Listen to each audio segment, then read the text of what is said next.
how do you do the sound effects for like erotica?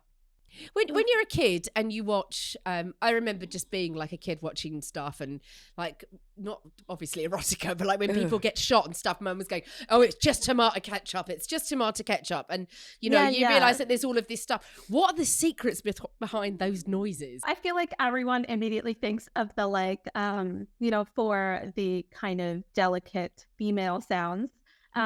Like macaroni and cheese being stirred in a pot or something to get that kind of like wet sound. Fruit is very helpful, like grapefruit, oranges, just kind of mixing your fingers in there, getting the right sound. Oh my God. That kind of thing. I, for one, will never look at mac and cheese again in the same way.